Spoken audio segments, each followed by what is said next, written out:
c'è anche una ragione che andrebbe fatta notare quando si discute con i compagni e con le compagne del PD. In una regione come l'Emilia Romagna, eleggere dei senatori per rivoluzione civile vuol dire togliere i senatori al PDL a Monti. Non è che vuol dire toglierli al PD, perché che il PD abbia la maggioranza qui in Emilia non c'è discussione, quindi prenderanno loro il premio di maggioranza al Senato.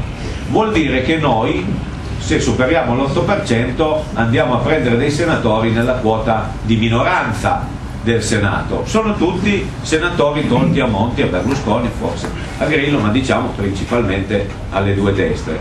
Allora in questa campagna del voto utile sul Senato va sottolineato che concretamente in Emilia Romagna venire a rompere le scatole a noi vuol solo dire favorire Berlusconi, e bisognerebbe chiedere se loro sono più contenti di avere dei senatori di Berlusconi o dei senatori di Rivoluzione Civile.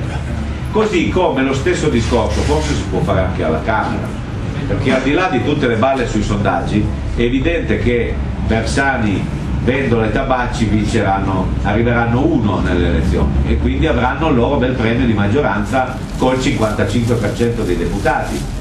Tutti i deputati di Rivoluzione Civile faranno parte del 45% della minoranza.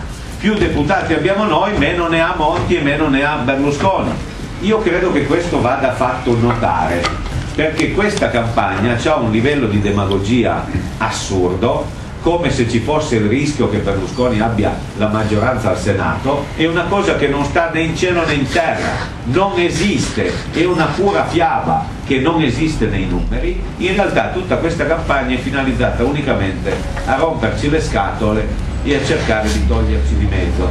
Noi gli faremo un dispiacere, ci sono riusciti una volta, non ce la faranno la seconda, e quindi pancia a terra per questi 10 giorni a fare un lavoro certosino, sia a demistificare le sciocchezze che vengono dette, ma soprattutto io penso una questione, di dire alla gente: ma voi pensate davvero che si può andare avanti grosso modo con le politiche che vanno avanti da 20 anni e che continuano a togliere diritti, lavoro, stipendi, pensioni avanti? Perché se uno pensa a questo vuole male ai suoi figli, diciamo. Quindi secondo me va posto il problema di fondo: bisogna continuare con queste politiche o bisogna rovesciare queste politiche? Questo è il nodo che credo dobbiamo far entrare in campagna elettorale in modo molto più forte possibile, diciamo, compatibilmente con le nostre forze e con il tasso di censura della stampa, che parla di noi per i litigi e parla poco di noi per le proposte che facciamo.